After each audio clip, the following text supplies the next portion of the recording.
komunikasi analog melalui kanal fisik. Jadi memang ketika perjalanannya transmisi digital itu ya tentu dilewatkan melalui kanal fisik ya dan melalui analog. Kemudian fidelity to the message, artinya fidelity ini adalah memiliki kinerja atau uji yang lebih baik lagi, ketahanan yang lebih baik lagi, dan tentu saja ini sangat stabil dari sisi kinerja gitu ya digital ini. Karena apa? Lebih tahan dari error ya, dari interferensi ya, seperti itu. Kemudian saya kira ini silabusnya hampir sama ya dengan yang saya sampaikan di awal ya. Secara umum ada bagaimana di sini ada point to point communication kanal. Jadi kanal komunikasi point to point itu artinya perjalanan komunikasi dari pemancar sampai ke penerima. Ya, kemudian nanti kita akan membahas mengenai encoding information yaitu bits. Lalu ada model kanal komunikasi, ada noise, kemudian ada bit errors, error correction, ya, ada sharing kanal dan seterusnya. Kemudian ada multi-hop network, ya, diantaranya adalah packet switching, ya, ada reliable delivery on top of base effort network.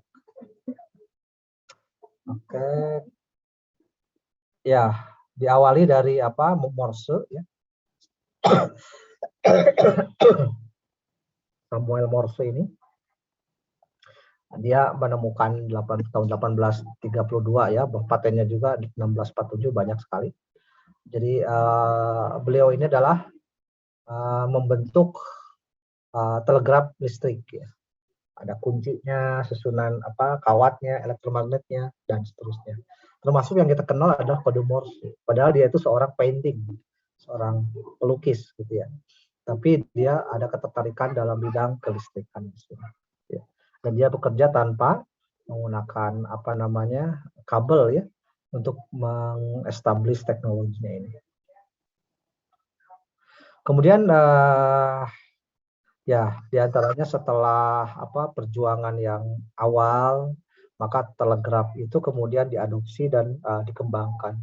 Di antaranya adalah ada transatlantic cable, berusaha tahun 1857, ya, 16 jam mengirim 98 kata dari Ratu Victoria ke Presiden Buchanan. Kemudian 8 kata per menit tahun 1866. Lalu ada transcontinental US di tahun 1861. Termasuk Trans-Pasifik. Jadi luar biasa ini Morse ini yang kita kenal sekarang. Ya. Jadi telegraf yang ditransfer komunikasinya ini adalah transatlantik ini 10 hari ya. 10 hari. Kemudian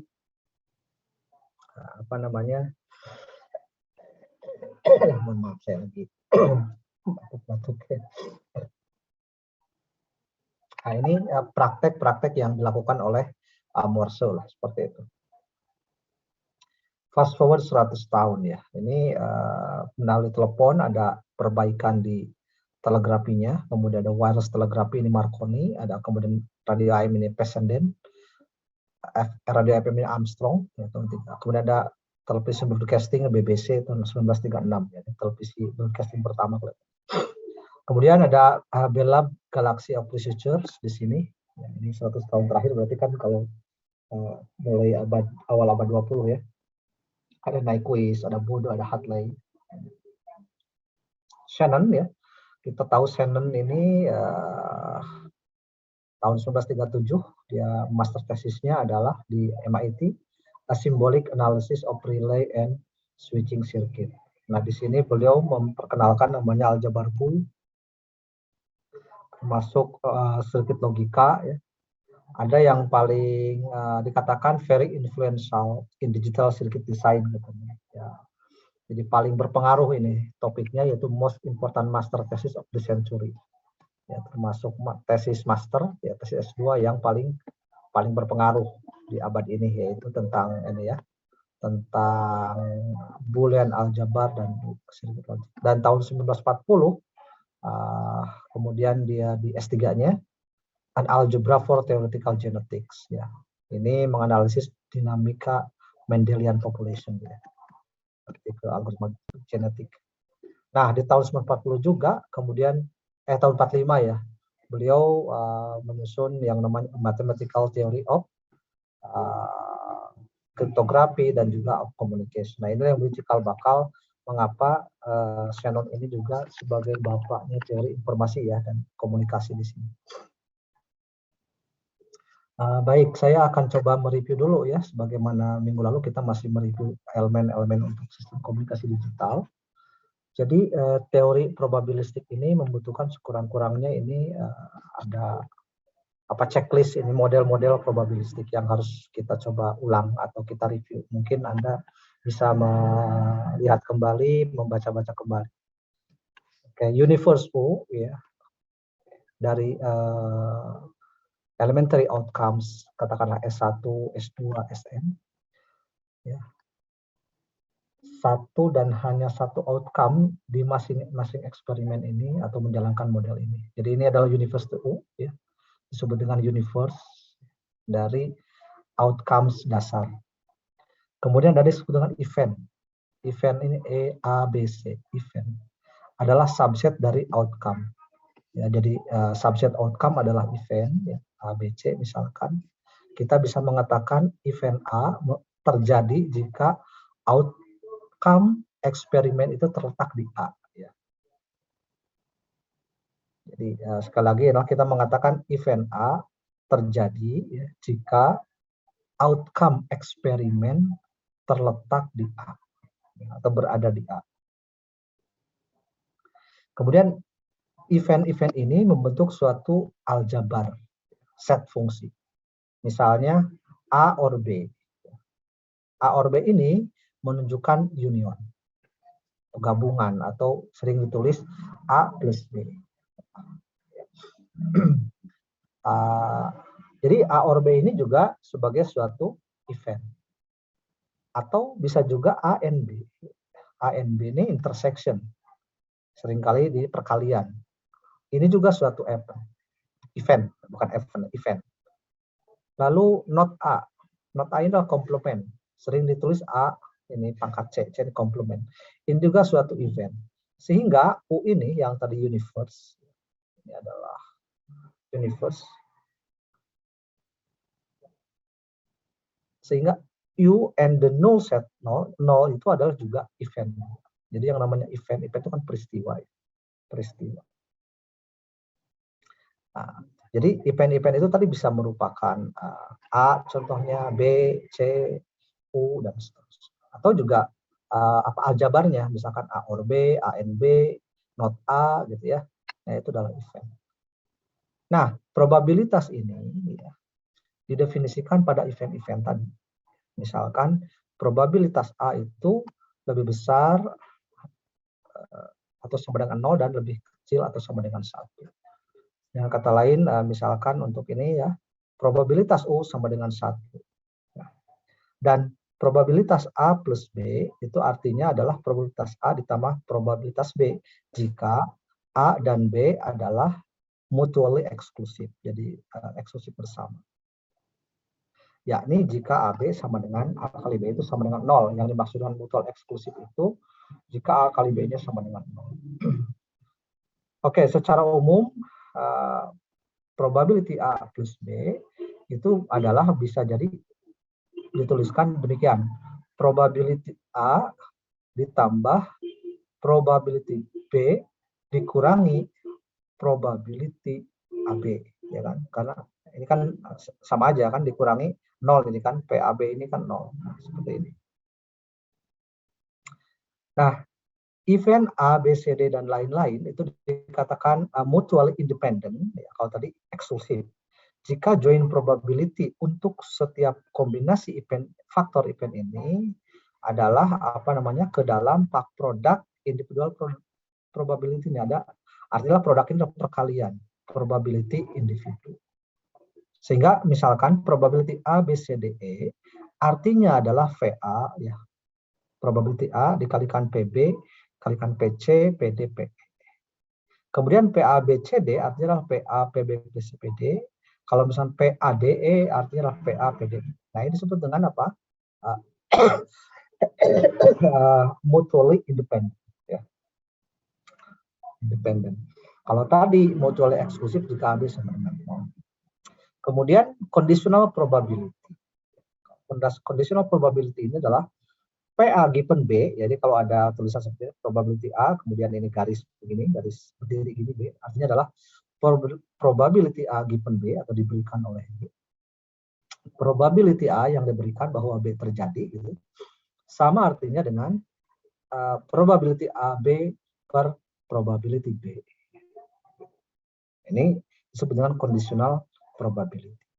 Lalu ada expected value. Expected value ini adalah dari suatu variabel acak adalah rata-rata pembobotan ya, probability. Jadi expected value itu rata-rata sebenarnya ya. Nah, ini adalah hal-hal yang akan banyak ditemukan juga ya di sistem komunikasi digital dan juga di teori informasi. Ini pembelajaran yang disampaikan di MIT. Baik.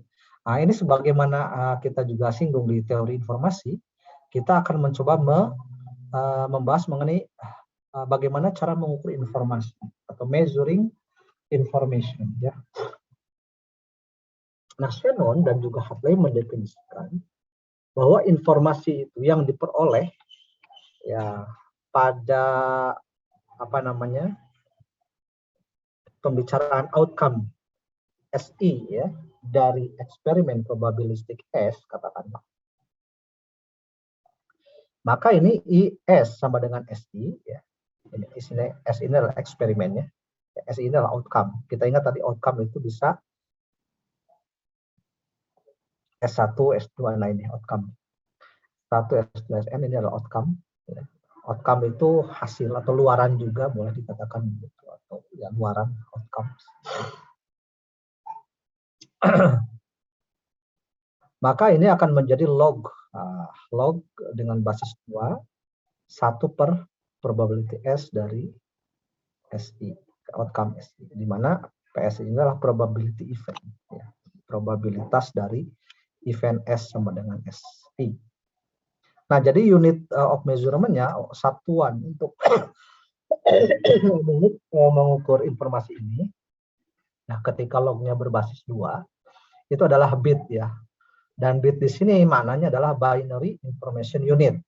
Ya tidak sama dengan binary digit, walaupun bit juga untuk di teknik digital dikatakan adalah binary digit. Tapi kalau di teknik di teori informasi di Syscomdic, informasi di sini bit ini maknanya adalah binary information unit ya. Tolong dicatat kalaupun sebelumnya kita maknai bit ini binary digit ya, adalah beda konteks ya. Tidak sama dengan yang dimaksud untuk di teknik digital. Hanya memang kebetulan saja karena probability-nya 2 kan. Kalau di bit di binary digit itu kan 0 dan 1. Sementara kalau di teori informasi adalah binary information unit. Nah, jadi kalau di teori informasi di sistem bit bahwa satu bit informasi itu berhubungan dengan probability S dari outcome SI ini adalah 0,5, setengah ya. Sehingga sebagai contoh ketika outcome-nya itu adalah pasangan koin yang ditos-tosan koin ya, yang dilempar katakanlah itu diungkapkan disampaikan kepada kita, maka kita akan menerima namanya 1 bit informasi. 1 bit informasi. Jadi menurut Shannon bahwa informasi ini adalah resolusi ketidakpastian ya. Disebut seperti itu, sesuatu yang memang ada ketidakpastiannya. Sebagai contoh, kita akan mendrawing cards, ya, menulis drawing itu menggambarkan kartu secara acak dari misalkan standarnya N sama dengan 52 card deck. Anda yang suka main remi ya, saya tidak suka main remi, jadi saya tidak begitu kenal ini ininya.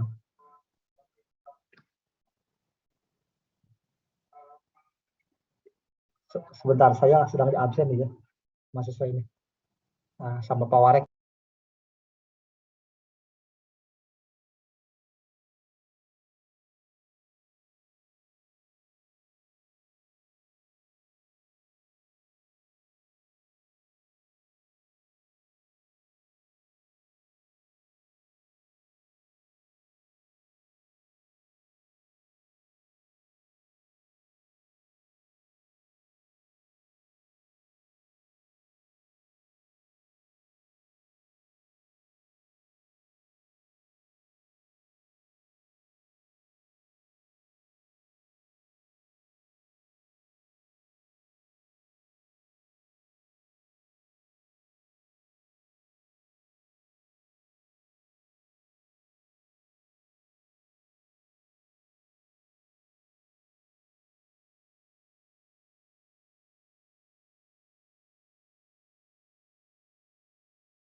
ada elementary outcome ya. Elementary outcome ini kan outcome elementarnya itu ada N-nya ada 52 kartu ya, ada kartu.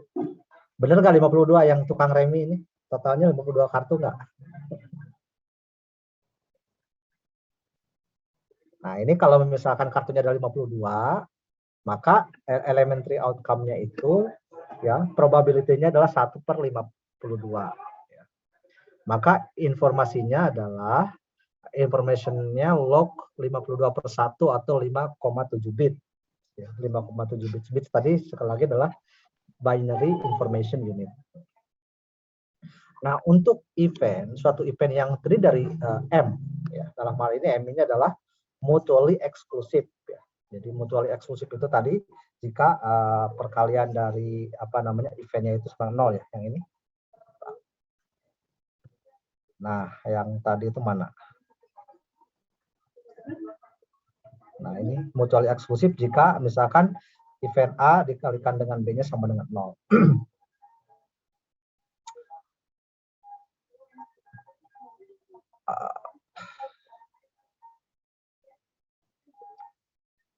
Maka di sini probability-nya adalah M/52. Sekarang ada pertanyaan. Misalkan jika saya menyampaikan atau memberitahu Anda suatu card dengan spade ini apa namanya ini yang ini gambar ini teh? Istilahnya ini jantung bukan? Bukan ya. Ya. Berapa banyak bit informasi yang Anda terima misalkan spade ini? Biasanya kan kartu-kartu ini kan ada kartu raja gitu kan, ada king, ada queen gitu macam-macam lah ya. Maka jawabannya adalah di luar n sama dengan 52 sama dengan N-nya probable ada M sama dengan 13 adalah ini. Sehingga probability mendrawing spade-nya adalah 13/52. Jadi yang mutual eksklusifnya ada 13 yang gambar ini. Gambar seperti ini. Kemudian sejumlah informasi yang terimanya adalah 52/13 ya, atau 2 bit.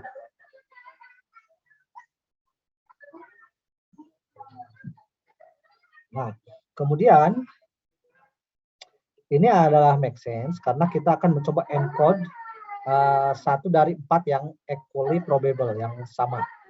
Ya. Menggunakan 2 binary digit, misalkan yang 00 ini yang hati gitu ya. Kemudian 01 ini yang belah ketupat, ini yang keriting, yang 10 ini 10, 11 ini yang gambar ini.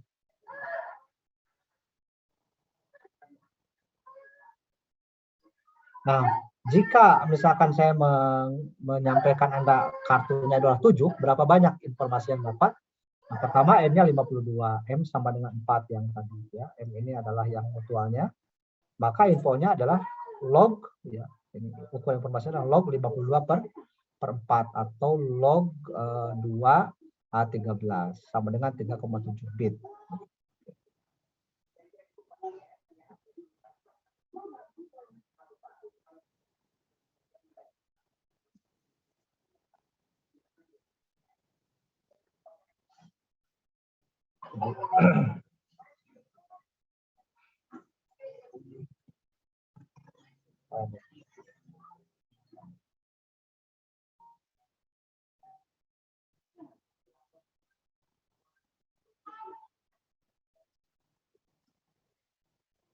Oke, kemudian kita lihat bagaimana karakteristik dari definisi informasi.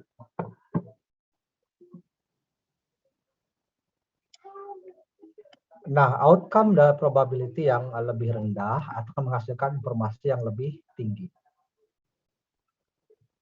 Kemudian outcome informatif yang tinggi, yang sangat tinggi tadi, tidak berarti bahwa lebih banyak outcome yang memiliki nilai. Hanya yang outcome yang lebih surprise, yang lebih menarik. Misalkan tidak ada nilai intrinsik yang diakses. Kita dapat pikirkan informasi itu sebagai tingkat surprise, tingkat ketertarikan. Itu yang disebut dengan informasi. Ya. Nah, seringkali digunakan sebagai fakta bahwa informasi dalam suatu event independen itu adalah aditif. Aditif itu kan seperti halnya kecanduan. Jadi orang yang melihat informasi itu sesuatu yang kecanduan, berarti memang informasi itu adalah sesuatu yang tadi menarik, yang surprise.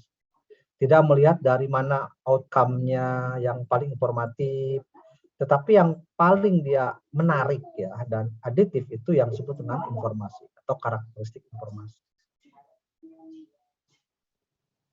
Nah, meskipun independence di sini yang dimaksud adalah cukup untuk additivity, tidak berarti itu tidak perlu karena kita memiliki PABC, ini berarti probability A dikalikan dengan probability B dikalikan dengan probability C. Bahkan ketika ABC-nya adalah tidak independen, artinya tidak saling ketergantungan.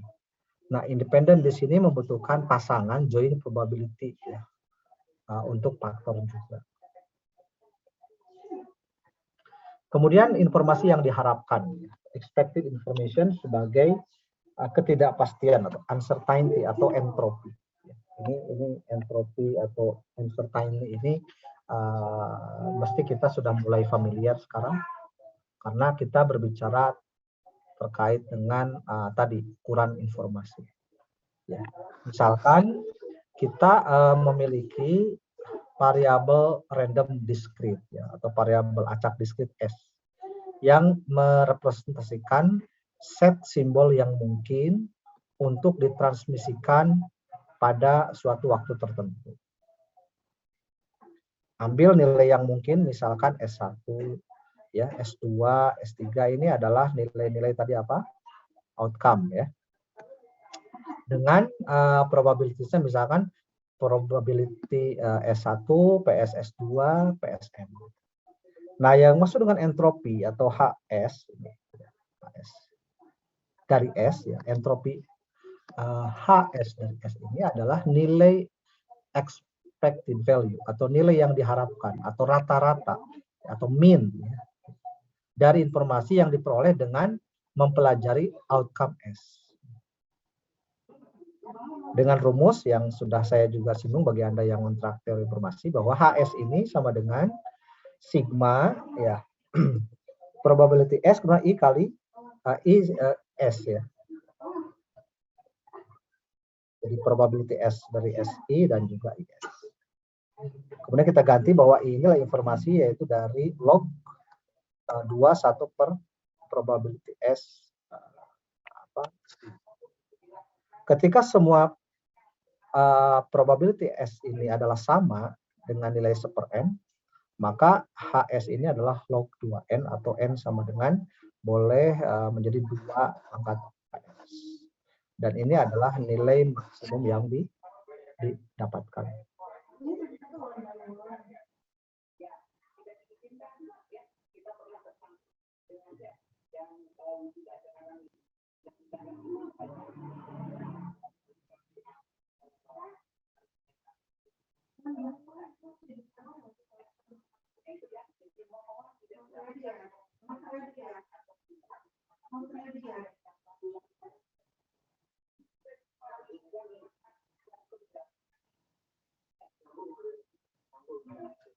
Nah, misalkan ini fungsi entropi binary ini HP, kita punya head ini kalau koin itu kepala, bagian kepala, C sama dengan 1 dengan probability P. Kemudian ekor, ya ekor. Jadi kan kalau koin itu ada bagian ekor, ada bagian kepalanya, itu C sama dengan 0 atau dengan probability 1 dikurangi P. Maka kita bisa gambarkan di sini H fungsi P ini H fungsi entropi sebagai fungsi probability-nya. Di sini kalau ini ternyata pada saat dia probability-nya setengah, ya ini berarti ada maksimum gitu kan, HP-nya 1. Nah, maka di sini H fungsi C ini adalah sama dengan minus P log 2 P min 1 min P log 2 1 min P sama dengan HP.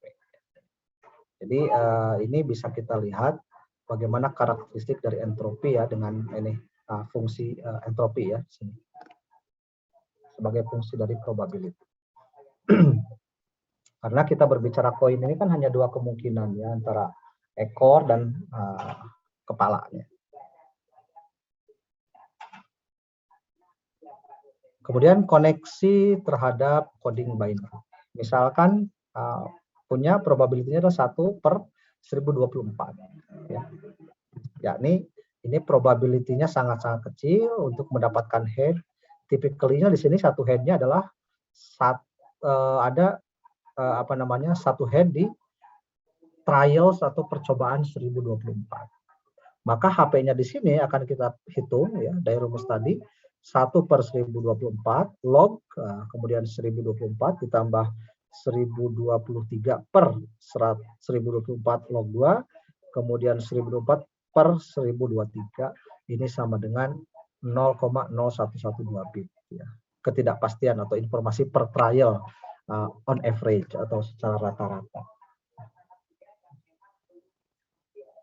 Jadi menggunakan digit 1024 dalam hal ini adalah C sama dengan 0 atau 1 untuk mengkode hasil lemparan 1024 untuk koin khusus ini nampak ya menyita waktu ya, artinya pemborosan waktu karena kita harus melihat adalah satu binary digit per trial.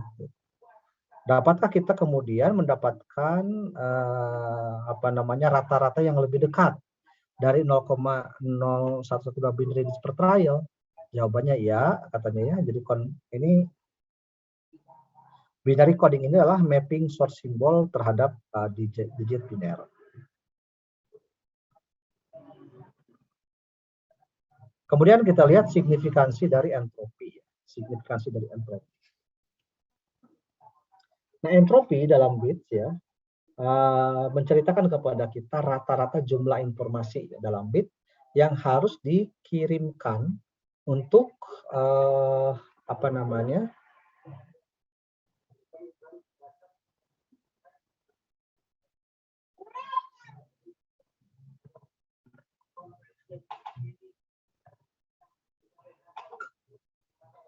jadi untuk memecahkan atau menyelesaikan ketidakpastian tentang outcome dari suatu trial, suatu percobaan.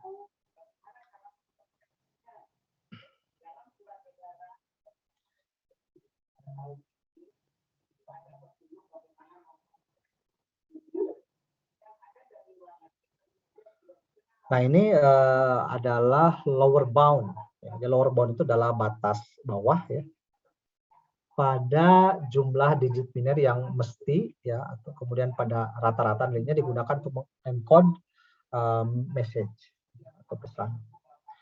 Jika kita mengirimkan beberapa digit biner ya secara rata-rata, maka si penerima akan memiliki beberapa ketidakpastian tentang outcome yang digambarkan oleh message tadi.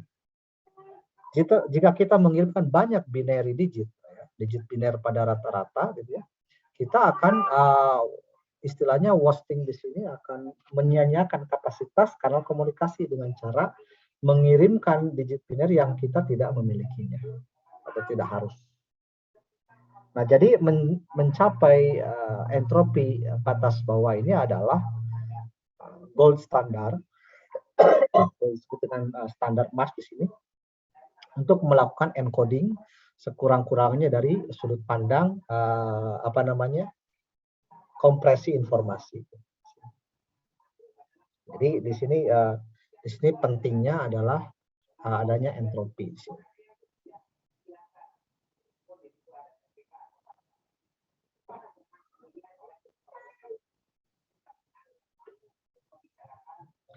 Nah, kemudian kita lihat fixed length encoding. Encoding yang panjangnya fix. Pilihan suatu pilihan yang tetap ya untuk melakukan encoding outcome yang secara probabilitas sama itu adalah memilih kode yang panjangnya tetap yang memiliki deretan yang cukup untuk mengencode informasi yang penting. Misalkan karakter ada ASCII ya 7 bit ya ASCII itu ada 96 karakter yang kita kenali ASCII. Kemudian Unicode karakter misalkan UTF-16 ya. Anda sudah pernah kenal nggak ini karakter Unicode UTF-16? ASCII pernah nggak ASCII? Anda bisa lihat tabel ASCII ini, karakter ASCII ini. Termasuk 10 desimal digit untuk BCD, binary coded decimal. Desimal yang dikode biner. Desimal yang di kode biner misalkan 12, berarti 12 itu satunya itu berarti kan 0001, duanya itu 0010 kayak gitu. Nah, ini 10 desimal digit. Ada 4 bit untuk masing-masing desimal yang dikodekan oleh biner. Nah, fixed length codes ini memiliki keuntungan. Jadi kalau kita ingin mencoba melakukan encoding ini harus yang fixed length ya, tidak yang variabel. Seperti yang tadi ASCII ada 7. Kita lihat kalau ASCII itu kan banyak ya. Kode ASCII 7 bit kita lihat. Harus saya tunjukin dulu yang ASCII, kita googling dulu.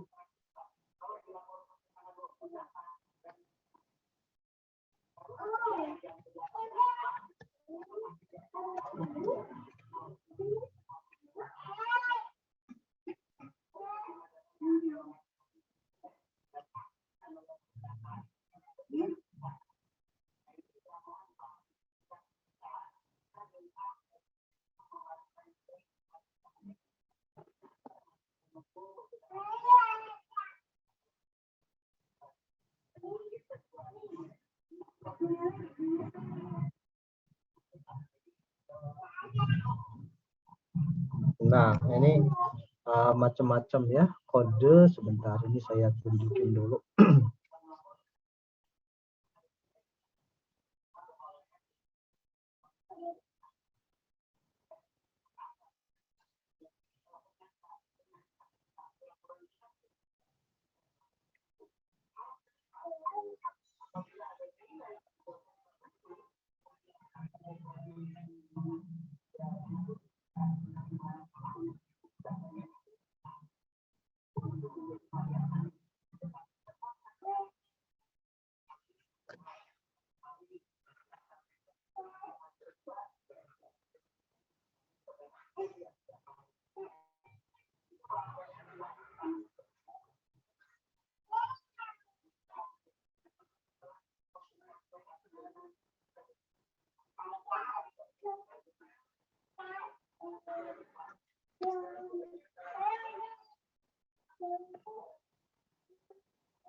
Nah, jadi kita bisa misalkan melihat yang fix itu misalnya karakter ASCII number ya. Misalkan katakanlah di sini A. Maka kita lihat karakteristiknya. Nah, seperti ini ya.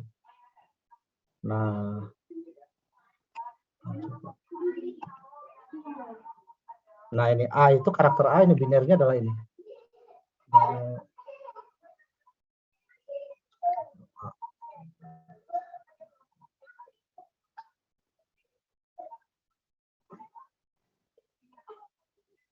Misalkan kata apa ya tadi? X66.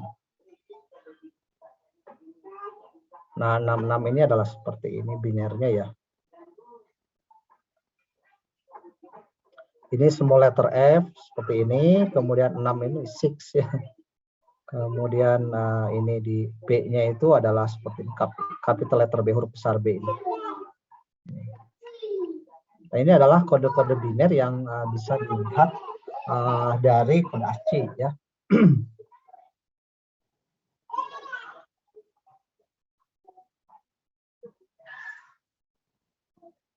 Oke, kita lanjutkan lagi. Jadi keuntungan dari kode-kode yang fixed length ini adalah memang di sini adalah random access dalam hal kita untuk mendekode simbol message ke N.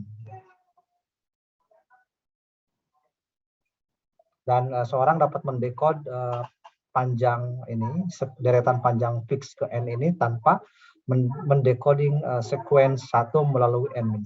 Lalu kita bisa juga table lookup ya. Dia suffix di sini adalah mengawali untuk encoding dan decoding. Jadi kita bisa mencoba melakukan proses encoding dan decoding melalui tabel. Contohnya ini ya. Misalkan ada A, ini karakter A. Ini probabilitasnya adalah sepertiga, B setengah, misalkan C per 12. Maka ini kalau lihat log ininya, ukuran informasinya, entropinya adalah A ini adalah 1,8 bit. B ini adalah 1 bit. Lihat setengah. C 3,58, D 3,58. Di sini konten information yang diharapkannya dalam suatu pilihan diperoleh dengan cara entropi menghitung. Jadi pertama ini 0,33 dikali 1,58 sepertiga. Tambah setengah kali 1 ditambah 2 kali ini rumus entropi tadi yang hasilnya adalah 1,626 bit. Ya, karena pilihannya adalah ya, sepertiga, 1/2, 1/12, 1/12. Ini probability-nya ini ya untuk A. Dapatkah kita menemukan suatu encoding di mana transmisinya 1000 pilihan membutuhkan 1626 binary digit rata-rata? Nah, natural fixed length encoding ini menggunakan 2 digit biner untuk masing-masing pilihan sehingga mentransmisikan hasil 1000 pilihan yang membutuhkan 1000 digit biner. Oke, ini contoh variable length encoding. Ini mulai diperkenalkan oleh Huffman ya. Di paper MIT tahun 1951 menggunakan deretan bit yang lebih pendek untuk pilihan probability yang tinggi. Kemudian deretan yang lebih panjang untuk pilihan probability yang sedikit. Contoh. Ya. Ini probability-nya yang tadi. A ini encodingnya 10, B 0, C-nya 110, ini 10 maksudnya encodingnya. Ini D ini 111. Nah, BC ini BC, A, B, A, D. Kita lihat, kalau D ini kan 11 ya, yang ini. Kemudian A-nya sendiri adalah 10, B-nya 0, A-nya sendiri adalah tadi 10 ya. Kemudian kalau BC tadi BC-nya kan 0, B-nya, C-nya 110. Jadi 0 110 10 0 1011. Nah, misalkan kita ingin melakukan proses encoding ya.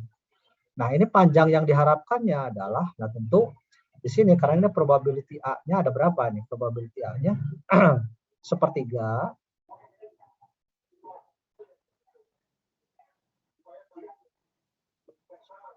Ini kan ada 12 ya totalnya ya. 0, 1, 2, 3, 4, 5. 12. Kalau ini encoding B-nya ini 0 ya. 0 ya probability-nya adalah setengah. Jadi panjang diharapkannya adalah ini sepertiga. Ini kan probability untuk A ya. Kemudian kali 2 ditambah 0,5 ini setengah ini untuk B ya. Kali 1 kemudian ini C-nya ini adalah 0,083.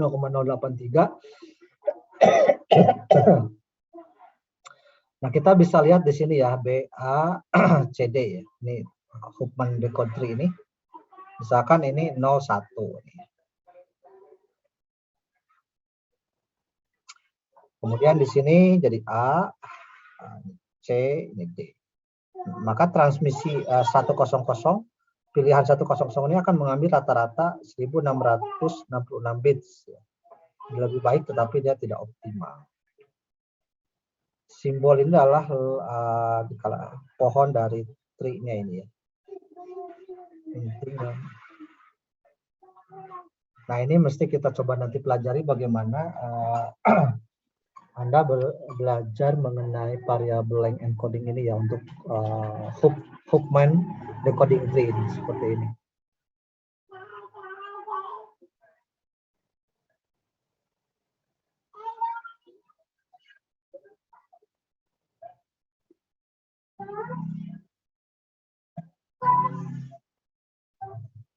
Oke, nanti Anda bisa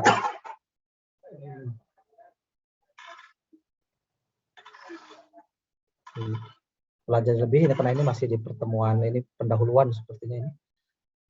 Kemudian kita lihat algoritma Huffman code yang tadi kita mulai dengan set simbol yang akan di-encoding sebagai string binary. bersama-sama dengan probability S untuk masing-masing simbol S di S. Kemudian ulangi langkah-langkah berikut hingga di sana hanya ada satu simbol tersisa di S. Katanya di sini pilih dua member S yang memiliki probabilitas paling rendah. Pilih yang yang sebarang untuk memecahkan atau menyelesaikan suatu pasangan. Remove simbol-simbol yang diseleksi atau yang dipilih dari S dan create a new node, ya, node yang baru dari tree decoding ketika misalkan subnode atau anak ya dari kan pohon ada cabangnya adalah simbol yang kita sudah remove, kemudian beri tandain ya, sebelah kiri dengan 0 dan sebelah kanan dengan 1. Tambahkan S sebagai new simbol yang merepresentasikan node baru ini dan assign ini sebagai simbol yang baru probability, suatu probability yang sama dengan penjumlahan probabilitas dari dua nodes yang kita replace. Ini algoritma Hofmann code seperti apa nanti kita harus dibahas lebih detail ya. Anda silakan pelajari ini yang sebelah kiri ini 000 111 ini seperti ini. Ini dari kode ini BCABAD seperti ini.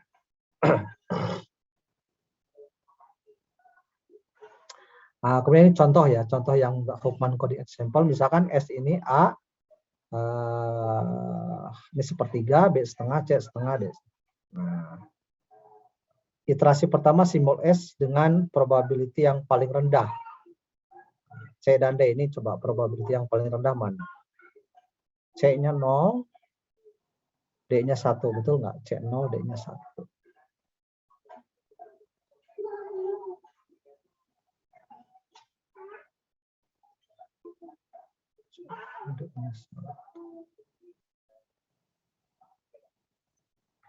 Create new node, kemudian tambahkan simbol S sama dengan A.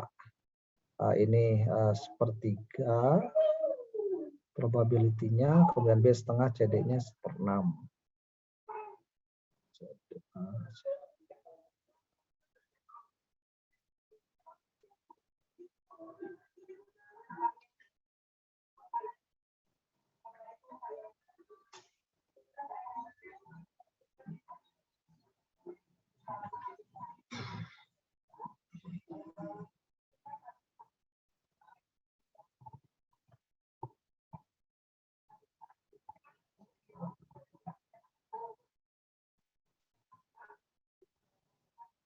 Ya, jadi yang paling probabilitas rendah itu kan ini 1/12 CD.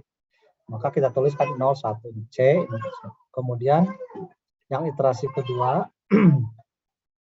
tambahkan new symbol S ya. Jadi dari ini ditambahkan menjadi A yang ACD, berarti A-nya ini 01 lagi, tapi ini CD-nya ini masih yang tadi ya 01 ini turun jadi ke sini. Jadi ini A yang baru.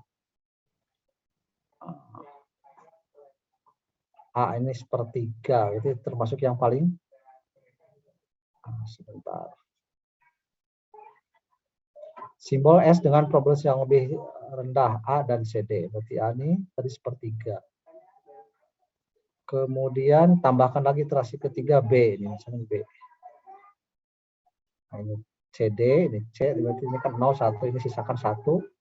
Nah, ini 01. Kemudian lihat juga sehingga nanti akan menjadi B, A, CD ya. Jadi B dan A, CD ini. Maka ini akan menjadi hasilnya adalah jadi 1 ya. 1 ini adalah probability ini 100% berarti.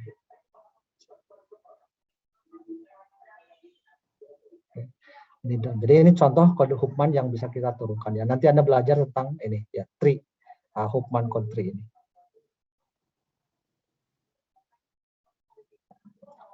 Oke, kemudian contoh variabel length yang panjang ini. Misalkan ini huruf A, codingnya 0, B1, C00, D01. Mengapa tidak ini?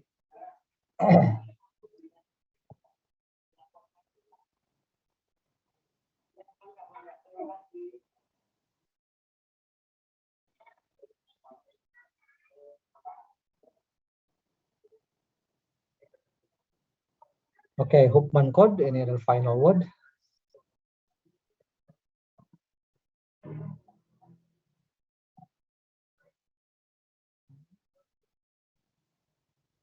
Nah, kode Huffman ini memiliki impact yang paling besar secara rata-rata ya.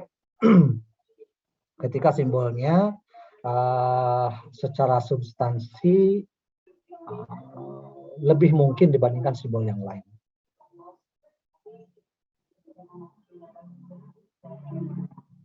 Anda dapat mengimprove hasil-hasil dengan menambahkan encoding untuk pasangan simbol triple, squads, dan lain-lain. Sebagai contoh, pairs-nya ini adalah 1646 bits per simbol, triple, quad, dan seterusnya. Ya. Oke, ya ini saya kira materi awal ya yang disampaikan oleh perkuliahan di MIT ya. Jadi ini memang harus Anda pelan-pelan ditelan ya ini materi ini supaya kita juga ada kesamaan bahasan ya, apa yang dipelajari di sini dengan yang di sana. Ya. Intinya kalau ada yang memang masih harus diperjelas, Anda coba bantu juga menelusuri referensinya supaya mengikuti apa sih yang dimaksud hal-hal yang memang belum begitu clear dari pembahasan pertama ini. Oke, ini yang pertama, kemudian saya lihat yang berikutnya adalah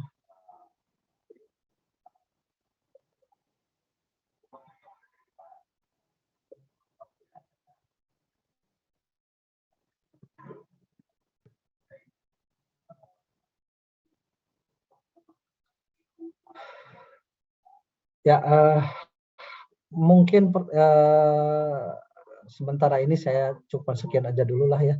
Ini materinya saya berharap Anda pelajari. Saya share dulu materinya ini untuk dipelajari. Soalnya ini bercampur dengan rapat ini. Aduh, nggak fokus. Memang resiko jadi prodi emang begitu terus-terusan rapat-rapat ya. Padahal saya juga sebenarnya sedang kurang sehat ini 5 hari ini loh. Astagfirullahaladzim. Jadi ya dalam kondisi pandemik ya mau tidak mau harus tetap ya dalam kondisi apapun jalan.